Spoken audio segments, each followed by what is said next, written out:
संस्कारी बेटी।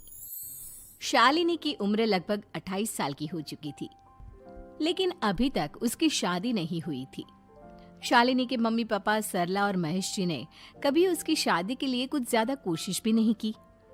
शाली मन ही मन चाहती थी कि दूसरी सहेलियों की तरह उसका भी घर बस जाए, लेकिन वो अपने मम्मी पापा से ये बात कहती भी तो कैसे कहती।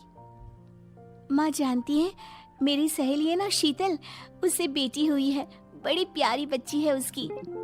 अरे ये तो बहुत अच्छी बात है।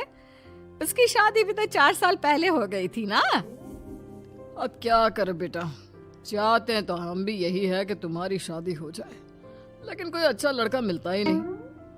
कोई बात नहीं मम्मी पापा, मैं जानती हूँ आप मेरे लिए बहुत अच्छा रिश्ता ढूंढना चाहते हैं, और अभी मेरी इतनी उम्र भी तो नहीं हुई है।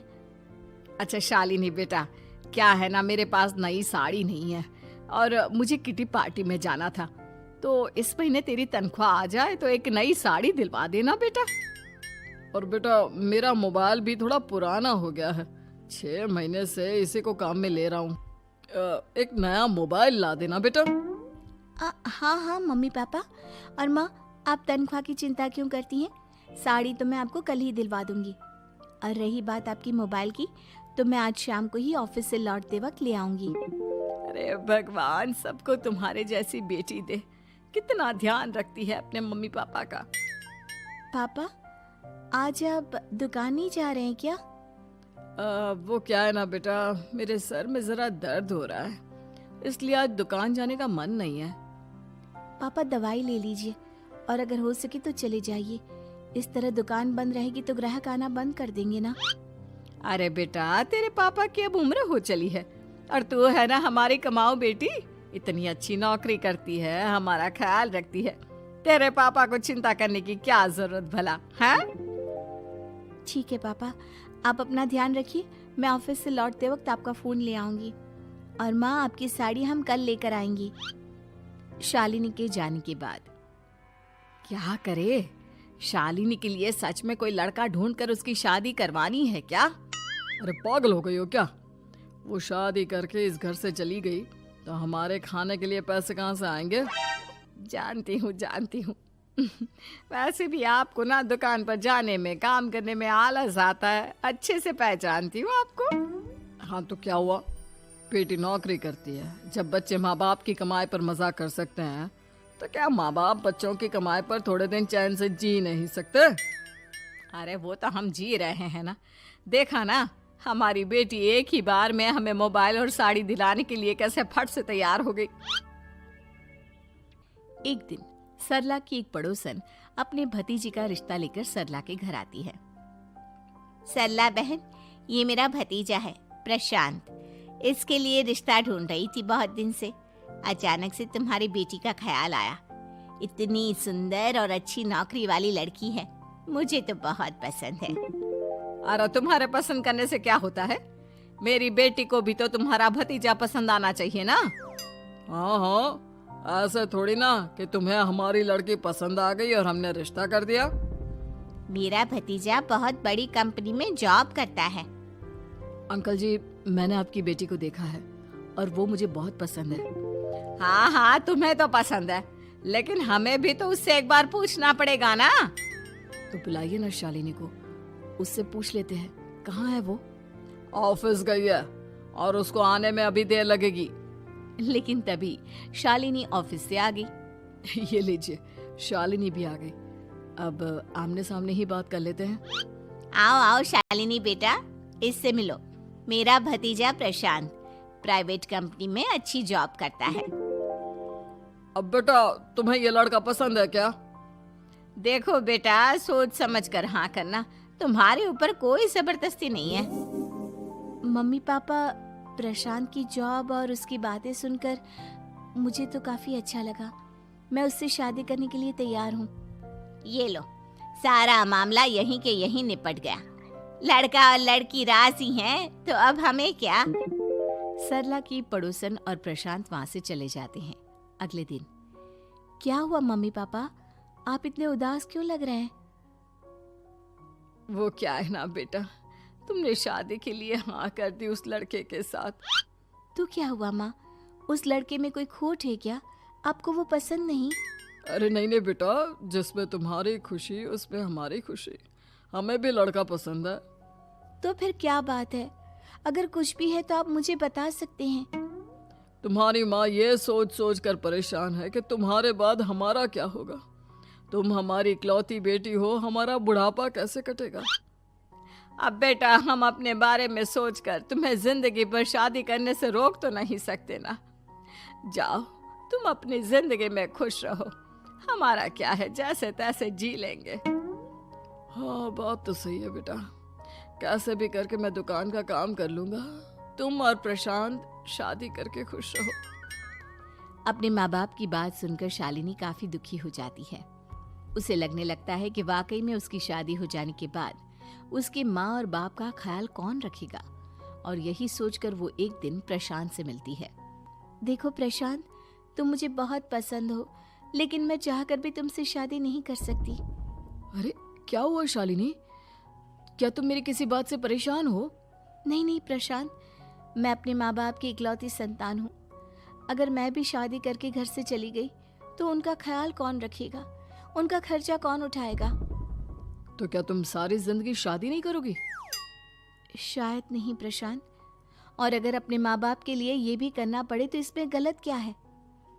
प्रशांत की सारी बात जाकर सरला के पड़ोसन यानी कि अपनी बुआ को बता देता है।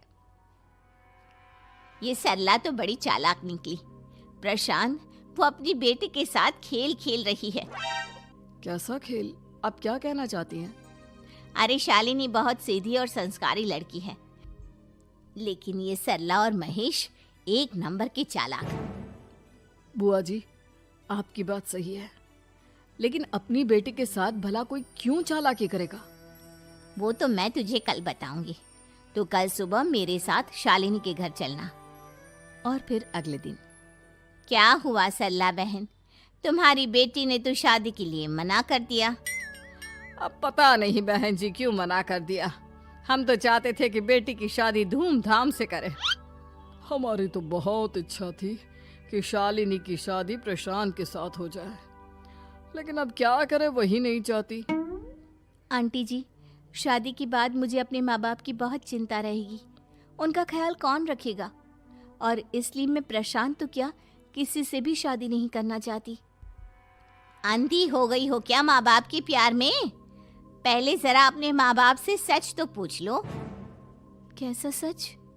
यही सच शालिनी कि ये तुम्हारे सगे माँ बाप नहीं है और तुम इनके लिए सिर्फ पैसे कमाने का एक जरिया हो। अरे अरे, ये तुम क्या कह रही हो? सच ही तो कह रही हूँ भाई साहब। अब सीधे सीधे अपनी बेटी को अपनी सच्चाई बताओगे या फिर मैं कोई दूसरा तरीका निकालूं? हमें माफ कर दो शालिनी।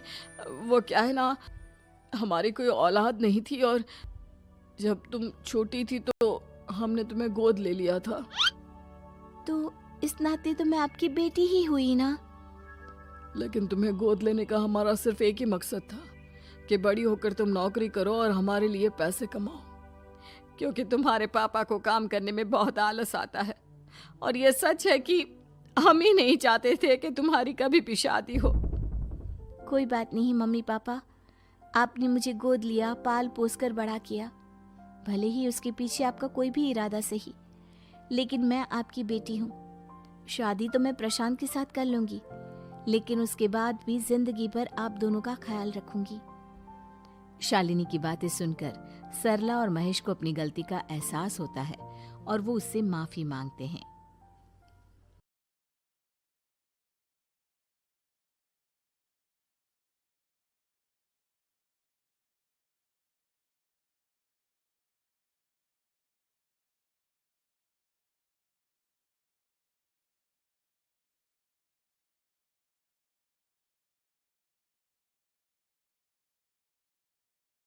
साली आधी घरवाली। सिमरन की छोटी बहन विभा माँ के होते हुए भी सिमरन के ही पीछे लगी रहती थी। सिमरन, आ गई हो तो इसे खाना खिला दो। बोल रही है तुम जब तक नहीं खाओगी ये भी नहीं खाएगी। क्या है विभा, तुम खा लिया करो ना, मुझे ऑफिस से आने में देर हो जाती है और कोई छोटी बच्ची तो हो नहीं तुम। जो खाना भी नहीं खाती हो कि दीदी आएगी तो ही खाऊंगी। हाँ हाँ, छोटी बच्ची ही समझ लो। और एक बात, जब आपको पता है कि मैं आपके बिना नहीं खाती हूँ तो रोज रोज क्यों बोलती हो? अरे क्या है ये, दोनों बहनें कम माँ बेटी ज्यादा लगती हो। अरे दीदी की शादी हो जाएगी तब क्या करेगी बोल? जब होगी तब की तब देखेंगे। मैं तो दीदी के साथ ही रहूंगी हमेशा। दोनों की शादी ऐसे घर में कर देंगे जहाँ दो भाई हो। खैर, मामला आया गया हो जाता है। एक दिन सिमरन के पापा जब घर आते हैं, तुम लोगों के लिए अच्छी खबर है। वर्मा जी है ना मेरे दोस्त, उन्होंने सिमरन बेटी के लिए रिश्ता बताया है। बहुत अच्छा लड़का है, सिमरन को भी पसंद कर लिया है और कल वो लोग आ रहे हैं सिमरन को देखने अपने घर। सिद्धांत अपने माता पिता के साथ सिमरन को देखने आता है। उसे सिमरन अच्छी लगती है और शादी तय हो जाती है। सिद्धांत की माँ कहती है, अब तो हम लोग ले जाएंगे जल्द ही अपनी सिमरन को यहाँ से। अरे हाँ हाँ, क्यों नहीं, आपकी ही है अब तो हमारी बेटी। दूर खड़ी विभा सब सुन रही होती है। अब तो दीदी की शादी हो जाएगी, फिर तो वो चली जाएंगी। दीदी के बिना मैं कैसे रहूंगी? कुछ न कुछ तो करना ही होगा जिससे दीदी की शादी ही ना हो। सभी के जाने के बाद क्या शादी के बाद दीदी हम लोगों के साथ नहीं रहेंगी? अरे नहीं तो फिर क्यों रहेगी, शादी हो जाएगी तो अपने घर चली जाएगी ना। तो मैं भी जाऊंगी उनके साथ, मेरा भी सामान पैक कर देना। अरे कैसे बात कर रही हो विभा, दीदी के ससुराल छोटी बहन नहीं जाती। हाँ, कभी कभी जाकर मिलाना और रोज फोन पर भी बात कर लेना, ठीक है? नहीं पापा, आप तो जानते हैं मैं दीदी के बिना खाना भी नहीं खाती, ना ही मुझे उनके बिना नींद आती है। सिमरन बहन की बात सुनकर इमोशनल हो जाती है। अगले दिन से विभा खाना खाना छोड़ देती है। लोगों के लाख समझाने के बाद भी विभा ना खाती है ना ही सोती है। अंत में हार मानकर सिमरन सिद्धांत से मिलती है। सिद्धांत, मेरे मम्मी पापा ने बचपन से ही विभा और मुझे साथ रखा। वो मुझसे बहुत जुड़ी है। मुझे उसकी टेंशन रहेगी शादी के बाद, क्योंकि वो मेरे बिना नहीं रह सकती है। अरे ये तो छोटी सी बात है, वो हम लोगों के साथ हमारे घर में रह सकती है। जब उसकी अकल आ जाएगी या वो समझ जाएगी कि तुम्हारा घर वो नहीं बल्कि ये है, तो हम उसे घर छोड़ आएंगे, ठीक है? सिमरन खुश हो जाती है क्योंकि वो यही चाहती थी। वो माँ पिता से बात कर लेती है। अरे कैसी बात कर रही हो सिमरन, भला बेटी के ससुराल में हम छोटी बहन को कैसे भेज दे? जमाना क्या कहेगा? अरे तो पागल हो गया है, मना कर दे। इस शादी में इन लोगों का तो ये चलता ही रहेगा। कभी बहन यहाँ आ रही है, कभी वो बहन के पास जा रही है। अरे शादी हो रही है, कोई मजाक थोड़ी ना हो रहा है ना बाबा ना। माँ कैसी बात कर रही हो? सिमरन से मैं जुड़ाव महसूस कर रहा हूँ और इतनी सी बात के लिए इतनी अच्छी लड़की को कैसे छोड़ सकता हूँ? सिद्धांत की भी जिद होती है कि वो सिर्फ सिमरन से ही शादी करेगा, और होता भी वैसा ही है। सिद्धांत और सिमरन की शादी हो जाती है और दहेज में आ जाती है विभा। शादी के बाद बुआ सास कहती है, अरे माँ ना, सालिया दिघर वाली होती है, लेकिन ये क्या, तुम तो उसे घर ही ले आए। तभी चाची कहती है, सिद्धांत को तो हम लोगों ने सीधा समझा था, लेकिन सबसे तेज तो यही निकला। अरे देखो कैसे दहेज तो नहीं लिया, लेकिन साली पर कब्जा कर लिया। सिद्धांत ने इस और तो सोचा ही नहीं था, लोग उन लोगों के बारे में ऐसी भी बात करेंगे। वो वहाँ से चला जाता है और चुपचाप अपने कमरे में लेट जाता है। क्या हुआ सिद्धांत, तुम अचानक से परेशान हो गए, कोई बात है क्या?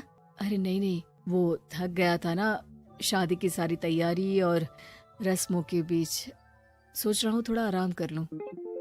हाँ ठीक है, आप लेट जाइए, मैं विभा का बेड लगा देती हूँ जमीन पर। क्या वो यहाँ सोएगी?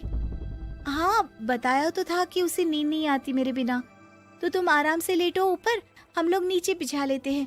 अरे नहीं, तुम दोनों आराम से लेटो ऊपर, मैं माँ पापा के रूम में जा रहा हूँ। सिद्धांत वहाँ से दूसरे कमरे में चला जाता है, जहाँ सिद्धांत के पिता उससे कहते हैं, क्या बात है बेटा, तू उस कमरे में क्यों नहीं सो रहा? बहू से लड़ाई हो गई है क्या शादी के पहले दिन ही? अब नहीं पापा, वो दोनों बहनों को बात करनी थी और मुझे नींद आ रही है तो मैं यहाँ सोने चला आया। अगले दिन सिद्धांत तैयार होकर ऑफिस जाता है। ऑफिस में लंच के वक्त दोस्त कहता है, क्या बात है सिद्धांत, इतना सारा खाना एक ही दिन में? हाँ यार, वो सिमरन को खाना बनाने का शौक है तो उसी ने बनाया है। यार हम लोगों की तो सिर्फ एक ही बीवी है, इसकी तो दो है ना। सिद्धांत को गुस्सा आ जाता है। कैसी बात कर रहा है तू? अरे तू तो भाग्यशाली है जो बीवी के साथ साथ साली भी आ गई। अरे साली लोगों की तो आधी घरवाली होती है, तुझे तो पूरी की पूरी मिल गई। सिद्धांत का पारा अब 7वें आसमान में पहुंच जाता है। वो खड़ा होकर उस लड़के से लड़ने लगता है। हाँ, मेरी शादी में मेरी बीवी के साथ मेरी साली भी आई है, ये सच है, लेकिन सिर्फ कुछ समय के लिए, क्योंकि उसने सिमरन को बचपन से ही माँ की तरह देखा और यूं अचानक वो सिमरन से अलग नहीं रह सकती थी। इसलिए सोचो, अगर मेरी बीवी उसके लिए माँ का स्थान रखती है तो मेरा दर्जा क्या हुआ? तभी वहां बॉस आ जाता है। माफ करना सिद्धांत, यहाँ इस मेंटल लेवल के लोग हैं। जरूरी नहीं साली सिर्फ आधी घरवाली ही हो, कभी वो छोटी बहन तो कभी बेटी भी होती है। वेल डन सिद्धांत। सिद्धांत को अब ऑफिस में कोई कुछ नहीं कहता, लेकिन आस पड़ोस का वो तो वही हाल रहता है। सिद्धांत ऑफिस से घर की ओर आ रहा होता है कि रास्ते में उसे अपनी कॉलोनी का दोस्त मिल जाता है।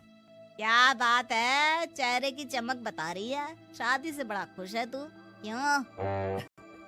हाँ यार, अच्छी लड़की और अच्छा परिवार मिलना कहाँ होता है जल्दी आजकल। यार हमें भी दिला देना ऐसा परिवार जहाँ एक के साथ एक फ्री की स्कीम चल रही हो। सिद्धांत को फिर गुस्सा आ जाता है। वो दोस्त को मारने के लिए हाथ उठाता ही है कि वहाँ विभा आ जाती है।